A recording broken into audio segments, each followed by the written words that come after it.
The Preacher and the Fallen Woman. A former saloon girl seeks refuge in a small town, only to be shunned, except by the widowed preacher, who sees the goodness she's buried deep inside. The wind tore across the Wyoming plains, a merciless blade slicing through the dusk, carrying shards of ice that stung like betrayal.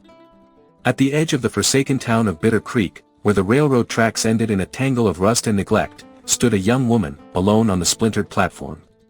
Her name was Lila, though she hadn't spoken it aloud in weeks. In her arms, she clutched a tattered shawl wrapped tightly around her younger sister, Ellie, whose small face was pressed against Lila's chest, her breaths shallow and uneven.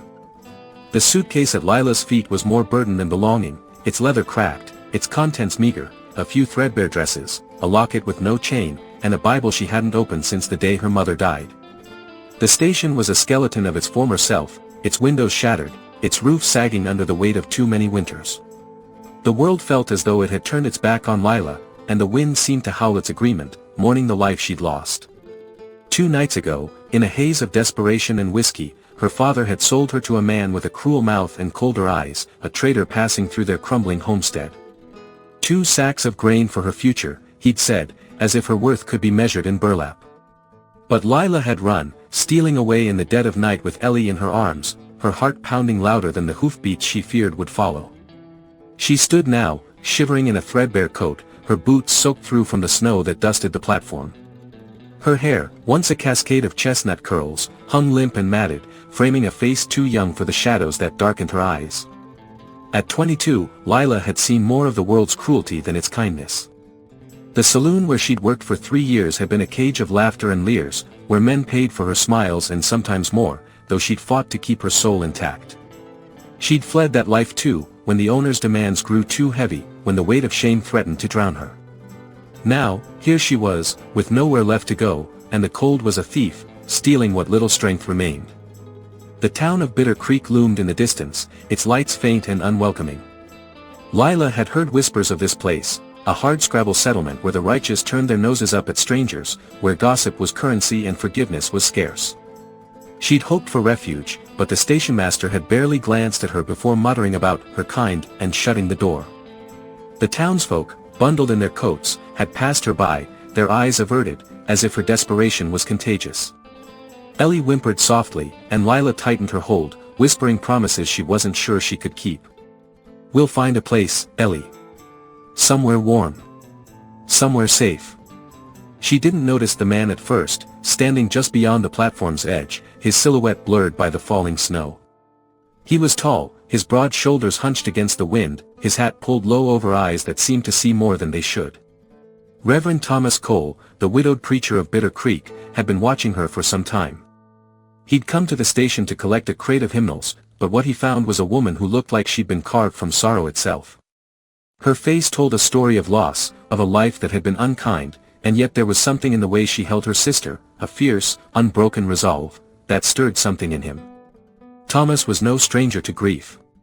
3 years ago, he'd buried his wife, Sarah, after a fever took her in the night, leaving him with an empty house and a faith that felt more like duty than devotion. He preached to his flock each Sunday, words of mercy and redemption, but his heart often lingered in the quiet moments of doubt, where he wondered if God still listened. The townsfolk revered him, their solemn preacher who quoted scripture and mended fences, but they didn't see the loneliness that clung to him like frost. Now, as he watched Lila, something shifted within him, a flicker of purpose, a call to act where others had turned away.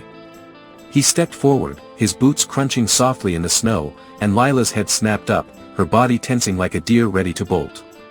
Her eyes, wide and wary, met his, and for a moment, the world was still, the wind holding its breath. Thomas raised a hand, not in demand but in offering, his voice low and steady, carrying over the storm. "You don't look like you belong out here in this cold, miss.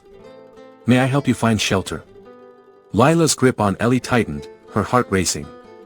She'd learned to distrust kindness, to see it as a prelude to a price she couldn't pay. But Ellie's shivering was a quiet plea, and Lila's own strength was fading, her legs trembling beneath her. The man's face was weathered but kind, his eyes holding a sorrow that seemed to mirror her own. He wore a black coat, simple and worn, and the cross at his collar marked him as a man of God, though she'd long since stopped believing in such things. Still, there was no cruelty in his gaze, no judgment, only a quiet patience that unnerved her. "I don't need charity," she said, her voice hoarse, barely audible over the wind. But the words felt hollow, and she swayed slightly, exhaustion winning over pride. Thomas nodded, as if he understood more than she'd said. "It's not charity. It's a warm fire and a meal, if you'll have it. No strings." He gestured toward a horse tethered nearby, its breath steaming in the cold. "My home's not far. You and the child can rest there." Lila hesitated, her mind warring with itself. She'd seen too many men with promises, too many hands that took more than they gave. But Ellie's small hand clutched her coat, and the cold was a relentless enemy. She nodded, barely, and Thomas moved to untie his horse, his movements deliberate, giving her space to change her mind. When he offered his hand to help her onto the wagon, she ignored it, climbing up herself, Ellie still cradled in her arms. He didn't press, only climbed in beside her and clicked his tongue, urging the horse forward into the gathering dark. The ride was quiet, the only sounds the creak of the wagon and the muffled thud of hooves in the snow. Lila kept her eyes on the horizon, searching for threats, but Thomas kept his gaze forward, his hand steady on the reins.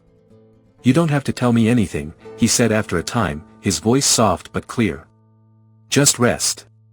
I've got some stew on the fire, and a bed for the little one." Lila said nothing, but her shoulders eased slightly, the weight of his words settling like a blanket. The town faded behind them, its light swallowed by the storm, and for the first time in days, Lila felt the smallest spark of hope, though she didn't dare name it. Thomas glanced at her once, briefly, and saw the way she held her sister, the way her jaw set against the world. He didn't know her story, but he knew enough. And as the wagon rolled toward his small, quiet home, he prayed silently, not for her salvation, but for the strength to offer her what she needed most, a chance to begin again. The wagon creaked through the snow, its wheels cutting shallow ruts in the frozen earth as the storm thickened around them. Lila sat rigid, Ellie's small form curled against her chest, the child's breaths uneven but steadier now, warmed by the nearness of her sister. The cold bit at Lila's knuckles, her fingers stiff around the shawl, but she scarcely noticed. Her eyes darted to the man beside her, the preacher named Thomas, his profile sharp against the gray dusk. His hands, calloused but steady, held the reins with a quiet confidence, and though he hadn't spoken since offering his home, his silence felt neither heavy nor demanding. It was a silence that left room for her own thoughts, though they were a tangle of fear and mistrust, knotted tight by years of betrayal. The journey was short, no more than a mile, but to Lila, it stretched endless, each jolt of the wagon a reminder of how far she'd fallen. She thought of the saloon, the smoke-filled air thick with men's laughter, the way their eyes had stripped her bare long before their hands ever tried. She'd been 16 when she started pouring drinks, 17 when she learned to smile through the shame. Ellie had been her anchor, the reason she'd endured, the reason she'd fled when the saloon's owner demanded more than she could give. Now, as the wagon slowed, Lila's heart quickened, her body bracing for the moment when this man's kindness would reveal its price. Thomas guided the horse toward a small house nestled against a stand of pines, its outline soft in the snowfall. The place was modest, its clapboard walls weathered but sturdy, a single chimney trailing a thin wisp of smoke into the sky. A lantern glowed faintly in the window, casting a golden warmth that felt foreign to Lila, like a language she'd forgotten. Thomas climbed down first, his boots sinking into the snow, and turned to offer his hand. Lila hesitated, her pride a stubborn thing, but Ellie stirred, her small face pale and pinched. Swallowing her fear, Lila let Thomas help her down, his grip firm but fleeting, as if he knew not to linger. "You must be half frozen," he said, his voice low, almost lost in the wind. "Come inside. There's a fire going." He didn't wait for her answer, turning instead to unhitch the horse, giving her space to decide. Lila stood there, clutching Ellie, her eyes scanning the house for signs of danger, a second shadow in the window, a locked gate, anything to confirm her suspicions. But there was only the soft creak of the pines and the faint clink of Thomas's harness as he led the horse to a small stable nearby. The door was unlocked, another surprise that set Lila's nerves on edge. She stepped inside, the warmth hitting her like a wave, and for a moment, she faltered, her knees weak from more than just the cold. The room was simple, almost sparse, a stone fireplace crackling with logs, a wooden table with 2 chairs, a shelf lined with a few books and a single photograph in a plain frame. The air smelled of pine and something savory, a pot of stew simmering on the hearth. Lila's stomach twisted, hunger warring with caution, and she tightened her hold on Ellie, who murmured softly in her sleep. Thomas entered behind her, shaking snow from his coat and hanging it on a peg by the door. He moved with a quiet purpose, as if every action was deliberate, meant to reassure rather than unsettle. "There's a chair by the fire," he said, gesturing without looking at her. "And a cot in the corner for the little one. I'll get some blankets." He crossed to a small cupboard, pulling out a quilt patched but clean, and set it on the cot before turning to the stew. He ladled a portion into a tin bowl and placed it on the table, along with a spoon and a heel of bread. "Eat what you can," he said, his tone matter-of-fact. "I'll be out back, checking the woodpile. You need anything, just call." Lila watched him go, the door closing softly behind him. The absence of his presence felt like a gift, a moment to breathe without scrutiny. She settled Ellie on the cot, tucking the quilt around her sister's small frame, and brushed a strand of hair from the girl's face. Ellie's cheeks were still too pale, but her breathing was steadier, the warmth of the room easing her shivers. Lila's own hands trembled as she reached for the bowl, the steam rising from the stew carrying a memory of her mother's kitchen, a time when safety wasn't a stranger. She ate slowly, each bite a battle between hunger and the fear that this kindness would cost her dearly.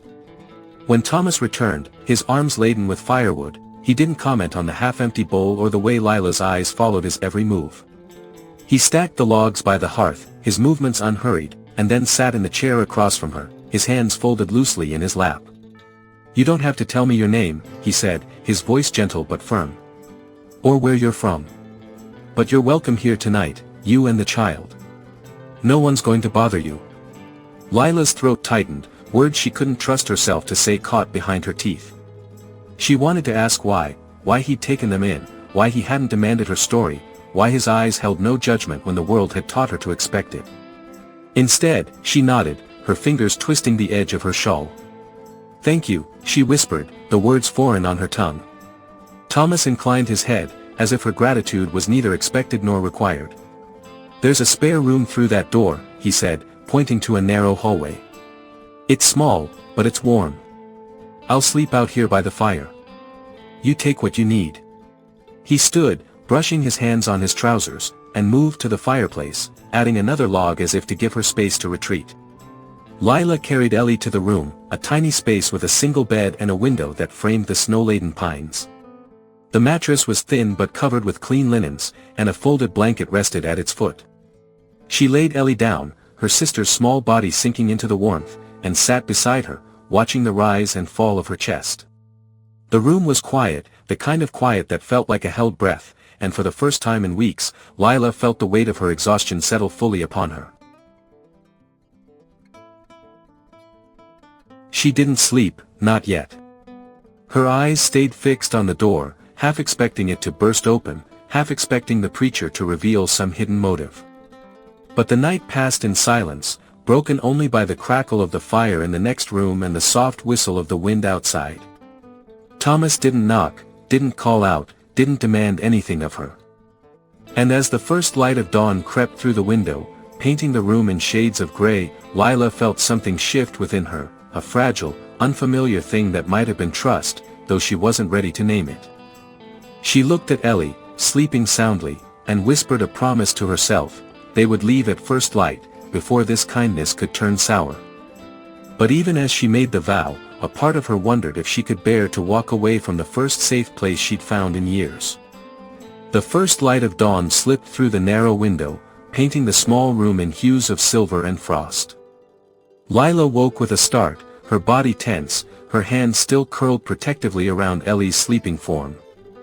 The air was warm, carrying the faint scent of coffee and burning pine, a stark contrast to the icy platform where she'd stood the night before. For a moment, she lay still, her heart pounding as she listened for danger, a creak of the floor, a raised voice, anything to shatter the fragile safety of this place. But there was only the soft crackle of the fire in the next room and the distant, rhythmic thud of an axe splitting wood. She rose quietly, careful not to wake Ellie, whose small chest rose and fell with the steady rhythm of untroubled sleep. The sight of her sister's peaceful face stirred something in Lila, a pang of guilt and gratitude intertwined. She'd kept Ellie alive through nights of hunger and cold, but this warmth, this bed, these were gifts from a stranger, and Lila didn't trust gifts. She smoothed the quilt over Ellie's shoulders and stepped to the window, peering through the frost-etched glass. Outside, the snow had slowed, blanketing the ground in a pristine hush. Beyond the pines, she could see Thomas, his coat dusted with snow, swinging an axe with steady precision, each strike sending chips of wood flying. The room felt too small, too safe, and Lila's instincts urged her to move, to gather Ellie and slip away before the preacher's kindness revealed its cost. But her body ached, her limbs heavy with exhaustion, and the thought of facing the cold again made her chest tighten. She crossed to the door, opening it just enough to peer into the main room. The fire still burned low, its embers glowing in the hearth. The table held a tin mug of steaming coffee and a plate with a slice of bread, set out as if waiting for her. The sight unnerved her, not because it was grand, but because it was so ordinary, so unassuming, as if her presence here was expected, not questioned. She stepped into the room, her boots silent on the worn floorboards, and took in the space with new eyes. It was modest, almost austere, but every detail spoke of care. The hearth was swept clean, the firewood stacked neatly in a corner. A single chair by the window held a folded blanket, its edges frayed but meticulously mended. On the shelf, the photograph she'd noticed last night caught her eye, a woman with a gentle smile, her hair pinned neatly, standing beside a younger Thomas. His face in the image was softer, unburdened, and Lila felt a twinge of curiosity, quickly smothered by her resolve to keep her distance. The door opened, and Thomas stepped inside, brushing snow from his sleeves. His eyes met hers, steady and unguarded, and he nodded as if her presence was the most natural thing in the world. "Morning," he said, his voice low, carrying no demand. "There's coffee if you want it. Bread's fresh enough." He moved to the hearth, adding a log to the fire, his back to her as if to give her space to decide. Lila's fingers tightened around the edge of her shawl. "We'll be leaving soon," she said, her voice sharper than she intended. "We don't mean to impose." Thomas turned, his expression unreadable but kind. "You're not imposing," he said simply. "Eat what you can. I'm heading out to check the fence by the pasture. If you want to leave, the trail's that way." He gestured toward the door, his tone matter-of-fact, as if her staying or going was her choice alone. "If not, there's a spare room. You're welcome to it." He pulled on his coat and stepped outside, leaving Lila standing in the quiet warmth of the room. His words hung in the air, simple but heavy with possibility. No one had ever offered her a choice without strings, without a glance that lingered too long or a favor that demanded repayment. She moved to the table, her hands trembling as she reached for the coffee. It was bitter, strong, but it warmed her from the inside, and the bread, though plain, was soft and filling. She ate slowly, her eyes flicking to the door, half expecting him to return with demands or questions. But he didn't. When Ellie woke, her small voice calling softly, Lila brought her to the table, helping her sip water and nibble at the bread. The child's eyes were brighter now, her cheeks flushed with warmth, and Lila felt a knot loosen in her chest. She glanced around the room again, noticing small things she'd missed, the way the curtains were tied back with care, the clean boots by the door, the faint scent of soap in the air.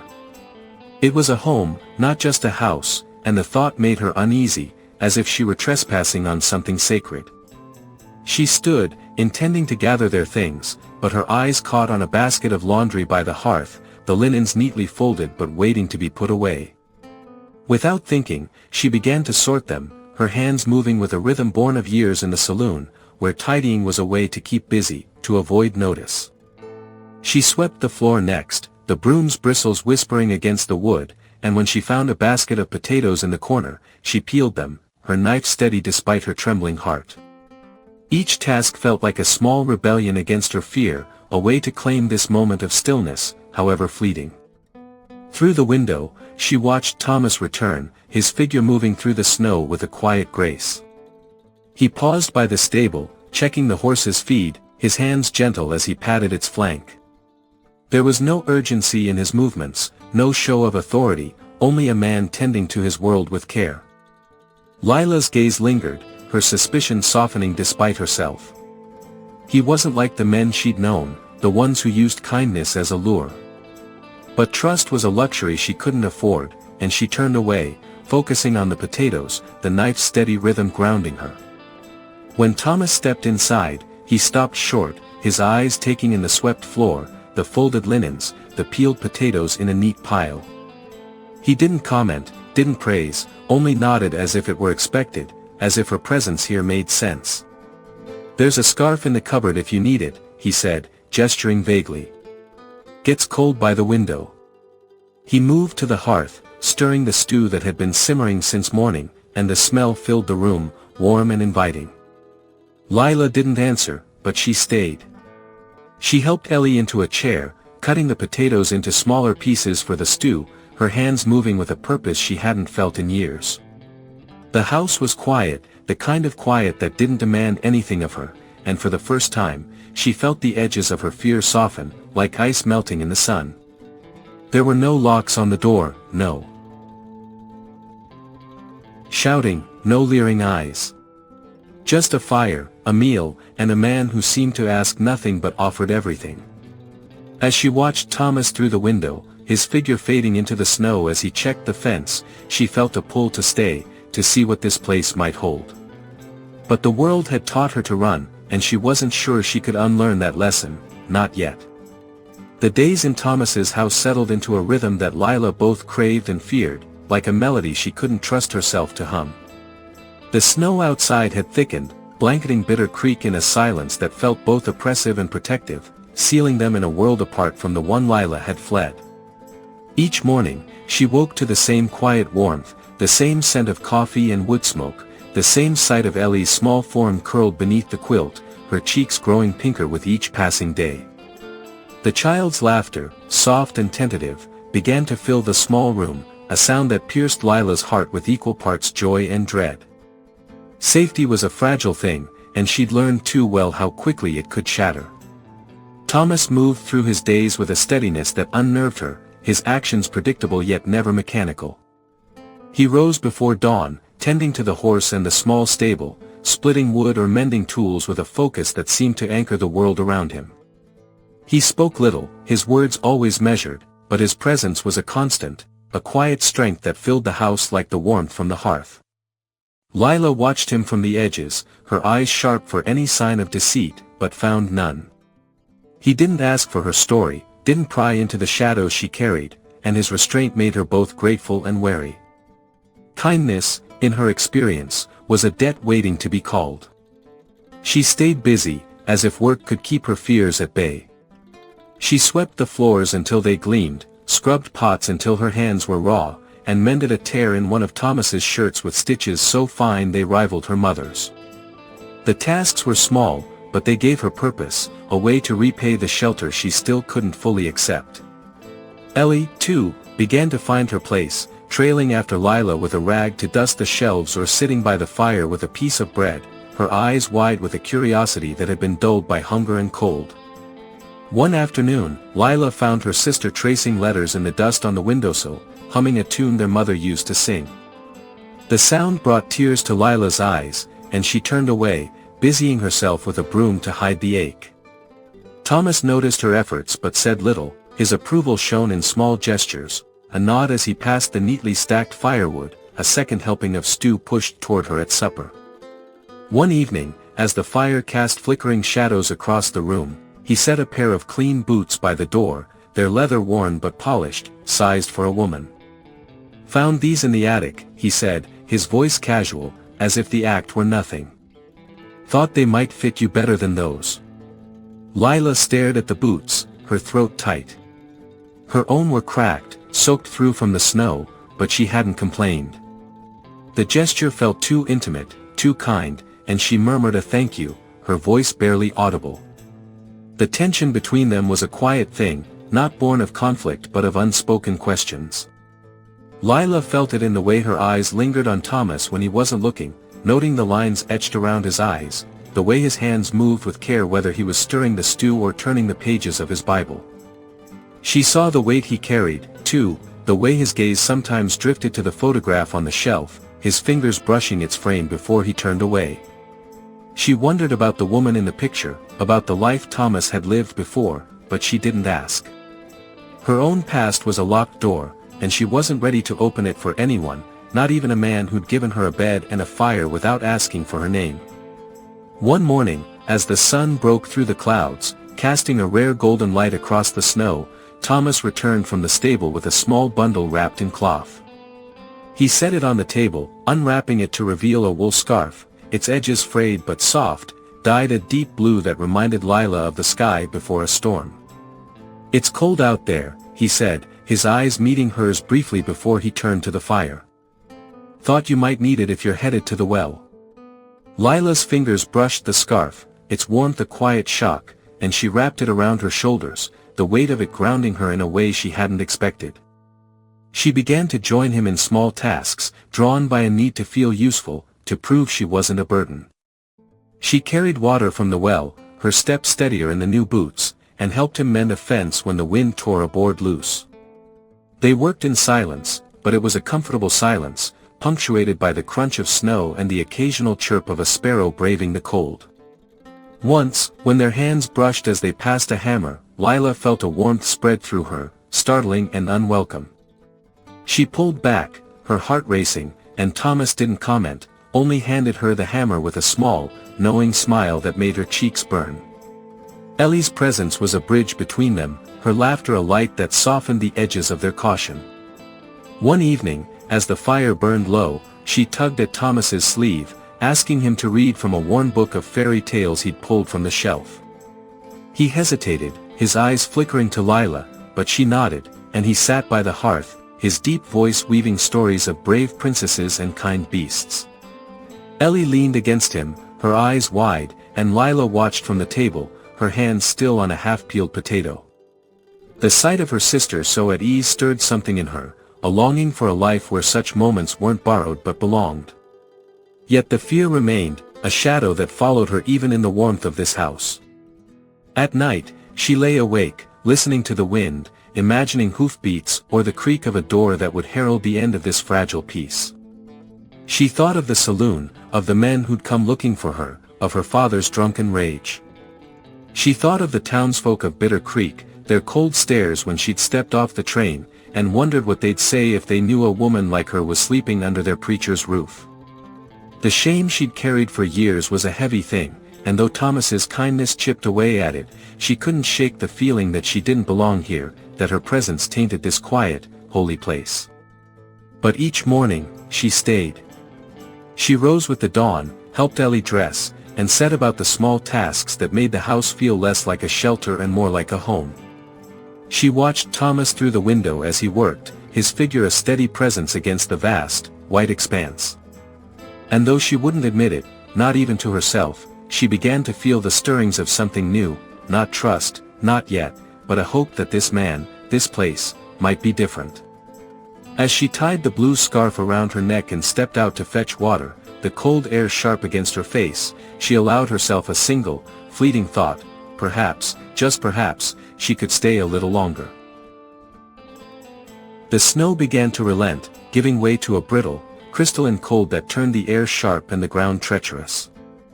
Lila had been in Thomas's house for nearly a week, each day weaving itself into the next with a quiet rhythm that felt both foreign and achingly familiar. The small routines, chopping vegetables, mending linens, watching Ellie's small hands trace letters on a slate Thomas had found in the attic, had begun to anchor her, tethering her to this place in a way that made her heart ache with both longing and fear. She moved through the tasks with a guarded diligence, her hands busy to keep her mind still, but the weight of Thomas's kindness pressed against her, a steady pressure that threatened to crack the walls she'd built around herself. Thomas, too, seemed to carry a quiet weight, though he bore it with the same steady grace that marked his every action. Lila noticed it in the way his eyes lingered on the photograph of his wife, Sarah, the way his fingers paused on the frame before he turned away to tend the fire or read to Ellie. He spoke little of himself, but the house told his story in small, unspoken ways: the worn Bible on the shelf, its pages soft from use, the single plate and cup he used at meals, as if he'd grown accustomed to solitude, the faint scent of lavender in the linens, a trace of a life that no longer filled these rooms. Lila wondered about Sarah, about the love that had once warmed this house, but she didn't ask. Her own secrets were a locked chest, and she had no right to pry into his. Each morning, Lila told herself they would leave soon, that she and Ellie couldn't stay in this borrowed haven forever. But each morning, she found reasons to stay. Ellie's cough had not fully faded, the roads were still slick with ice, the stew needed tending. The truth, though she buried it deep, was that the house felt like a place where wounds could heal, and Lila's were many. The saloon had left scars not just on her body but on her soul, each leer and whispered proposition a reminder of the worth the world had assigned her. Here, in Thomas's quiet presence, she felt seen in a way that made her want to hide and stand taller all at once. Their interactions grew softer, less guarded, though never without a trace of caution.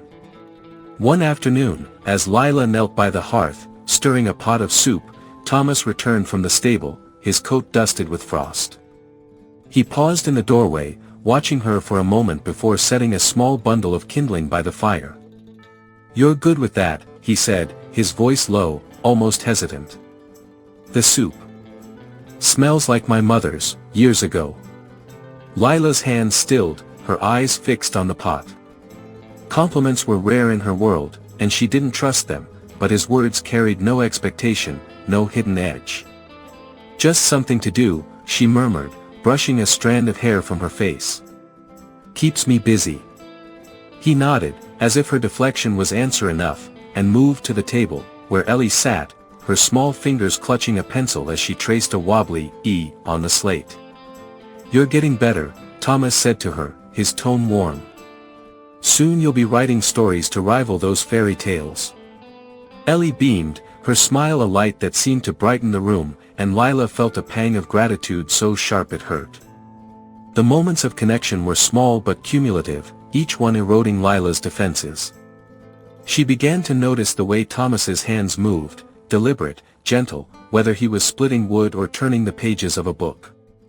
She noticed the way his eyes softened when he looked at Ellie, the way he never raised his voice, even when the wind rattled the windows or the fire smoked. Once, when she'd spilled water while carrying a bucket from the well, he'd only laughed softly, taking the bucket from her hands and mopping the floor himself. "Happens to everyone," he'd said, and the simplicity of his forgiveness left her breathless. Yet the world outside the house loomed like a shadow.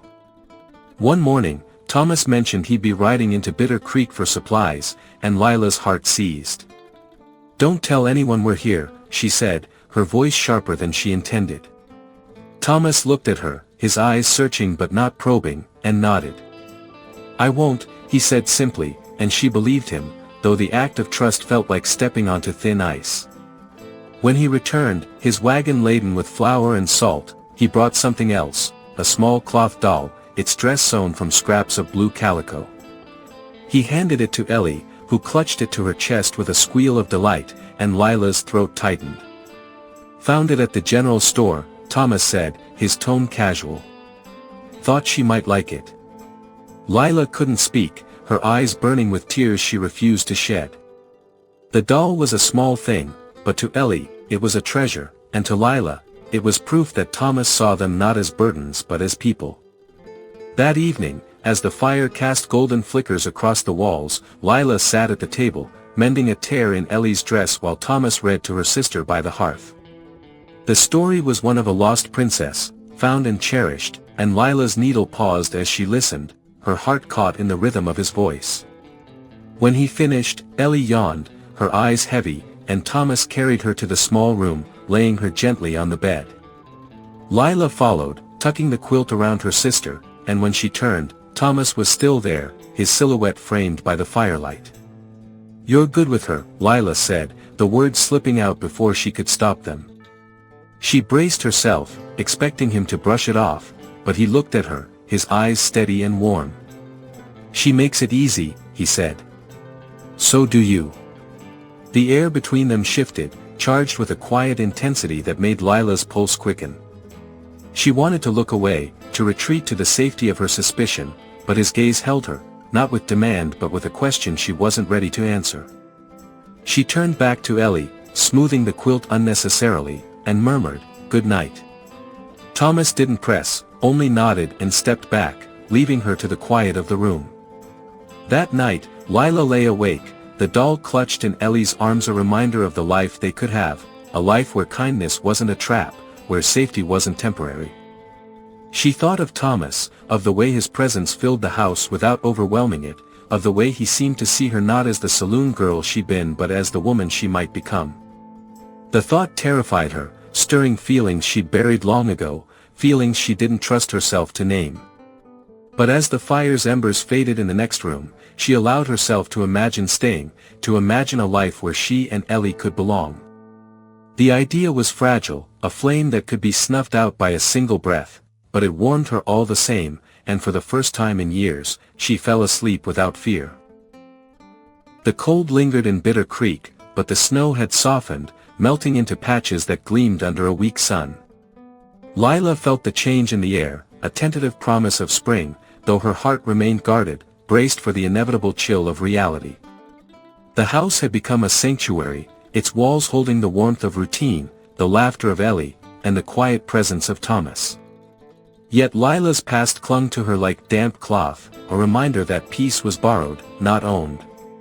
Each creak of the floorboards at night, each distant hoofbeat, sent her pulse racing, her eyes searching the dark for the men she'd fled, her father, the saloon owner, or the stranger with cold eyes who bought her for 2 sacks of grain.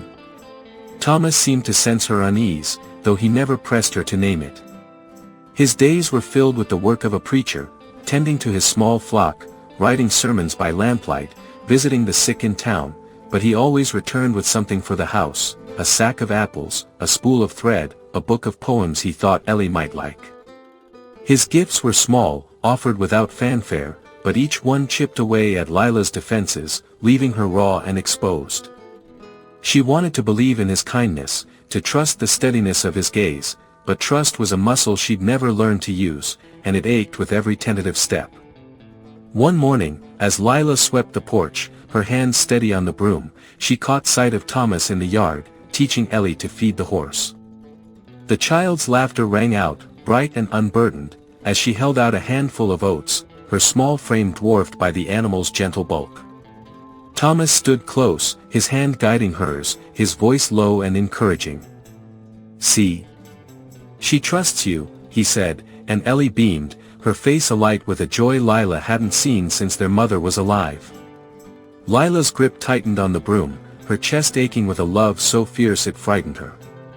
She wanted this moment to last, wanted to freeze it like the snow outside, but she knew better than to believe in permanence. That afternoon, Thomas asked her to walk with him to the church, a small wooden building a half-mile from the house. "I need to fix a pew," he said, his tone casual. "Could use an extra pair of hands, if you're willing." Lila hesitated, her mind flashing to the townsfolk, their cold stares at the station, the whispers that had followed her like shadows. But Ellie was napping, the house was warm, and Thomas's quiet invitation felt like a hand extended across a chasm. She nodded, wrapping the blue scarf around her neck, and followed him into the crisp air.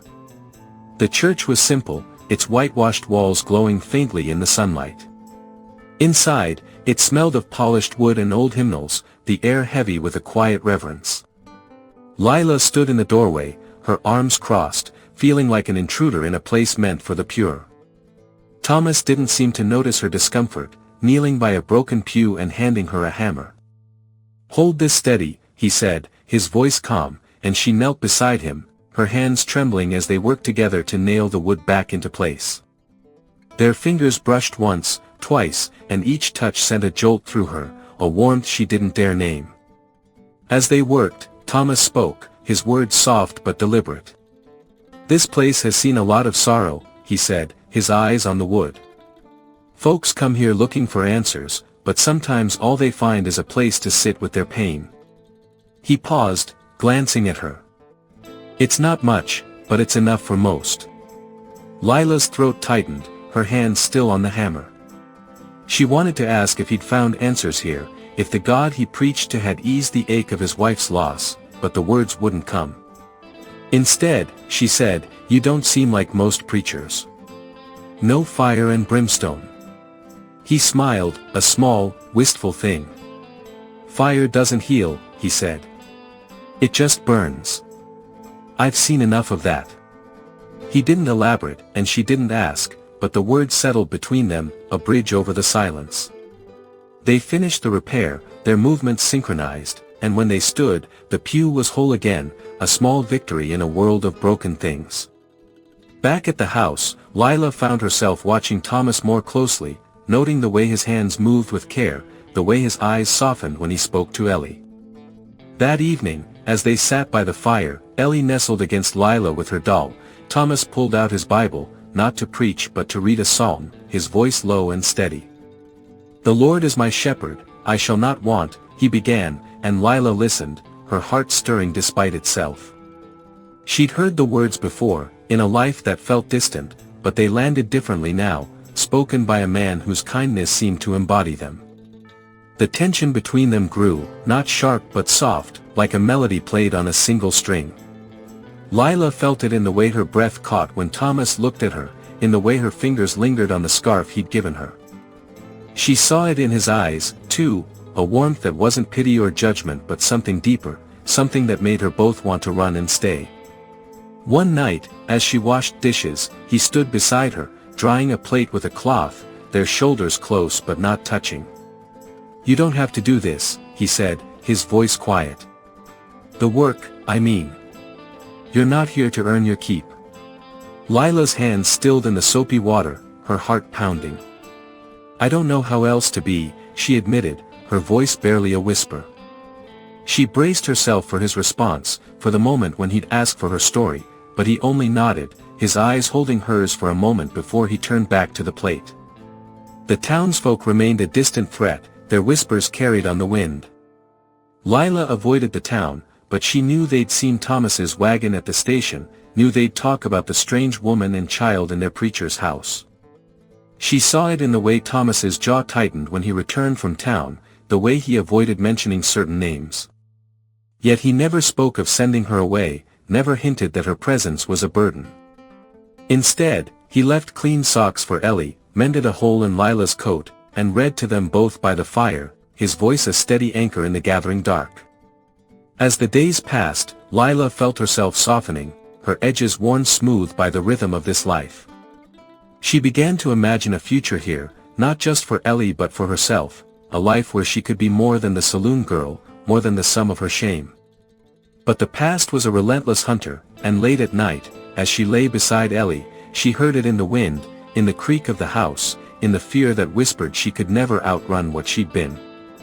Yet when she looked at Thomas, his silhouette framed by the firelight, she felt a pull towards something new, a hope that maybe, just maybe, she could be more than her scars. And though she wasn't ready to name the feeling growing in her heart, it warmed her like the fire, fragile but fierce, and she held it close, afraid to let it go. The air in Bitter Creek carried a faint promise of spring, the snow giving way to patches of damp earth that glistened under a tentative sun. Lila felt the shift, both in the world outside and within herself, though she still moved through Thomas's house with the caution of a deer stepping into an open field. The days had woven a fragile tapestry of trust, each thread a moment of kindness, Ellie's laughter as she clutched her doll, Thomas's quiet voice reading by the fire, the warmth of the scarf he'd given her, still soft against her neck. Yet Lila's past was a shadow that refused to fade, its edges sharp with the fear that this peace, this home, could be snatched away as swiftly as it had been given. The townsfolk's whispers had grown louder, carried to her by the wind or the occasional glance Thomas cast toward the road. Lila had avoided Bitter Creek, staying within the safe confines of the house, but she knew the weight of their judgment.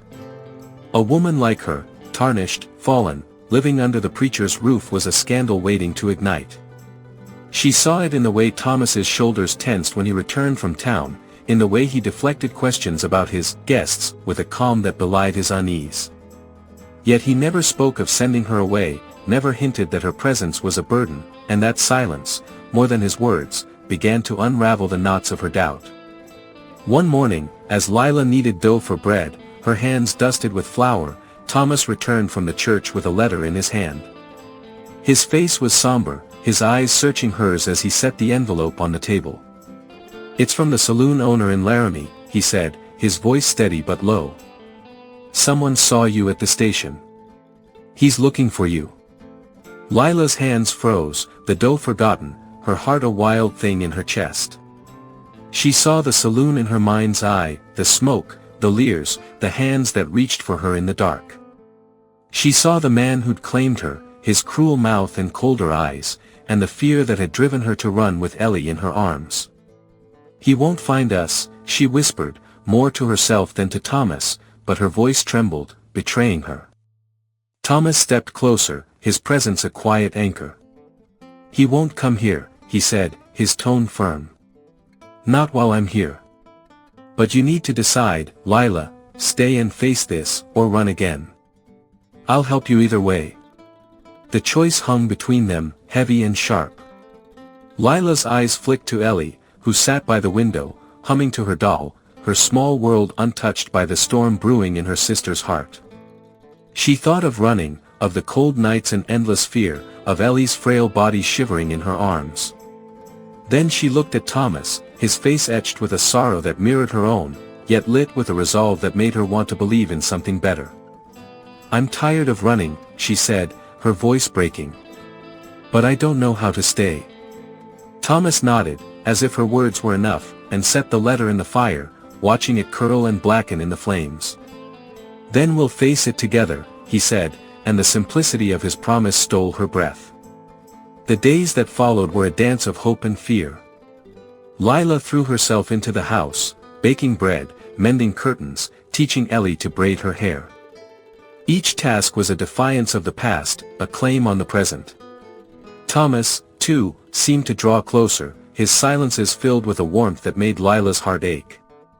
One evening, as they sat by the fire, Ellie asleep in the next room, he spoke of Sarah, not with the weight of grief, but with a quiet gratitude.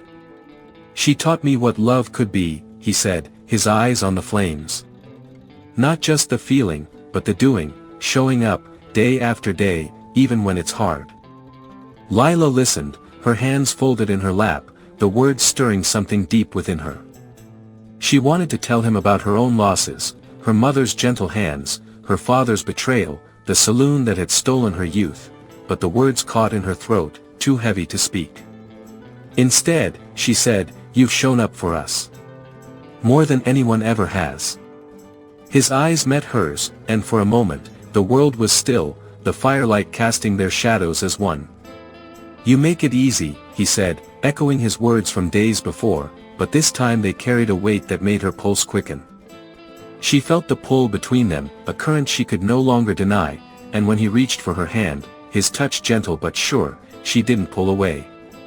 The confrontation came sooner than she'd expected. A rider appeared at dawn, his horse kicking up mud as he dismounted in the yard.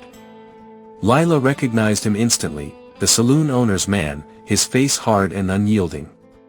She froze, her hand on Ellie's shoulder, but Thomas stepped outside, his voice calm but firm. "You're on my land," he said. "State your business and go." The man sneered, his eyes raking over Lila as she stood in the doorway. "She's mine. Paid for, fair and square." "You're harboring a thief, preacher." Thomas didn't flinch. "She's no one's property," he said, his voice like iron. "And you'll leave now, or you'll answer to more than me."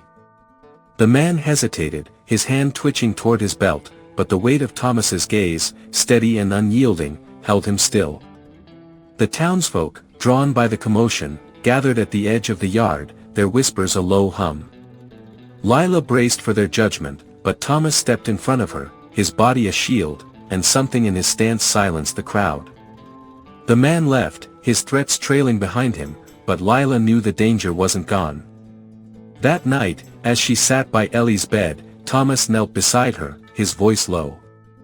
"You're safe here," he said. "Not because of me, but because you're stronger than you know. You've carried your sister through hell, Lila. You can carry yourself, too." His words broke something in her, a dam that had held back years of shame and fear. She wept then, not with despair but with a release that felt like freedom. Thomas didn't turn away, didn't offer empty promises, only sat with her, his presence a quiet testament to the love he'd spoken of, the kind that showed up, day after day. In the weeks that followed, Lila and Ellie stayed. The townsfolk's whispers faded, softened by Thomas's quiet authority and Lila's own resolve. She began to attend church, not for the sermons but for the man who preached them, his words weaving hope into her broken places. And when he asked her to stay, not as a guest but as his wife, she said yes, not because she needed saving, but because she'd found a home in his heart, and he in hers.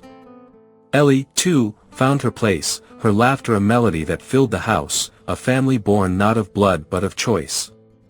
And as the spring sun warmed the earth, Lila stood on the porch, Thomas's hand in hers, knowing she'd finally stopped running, her soul at last at rest.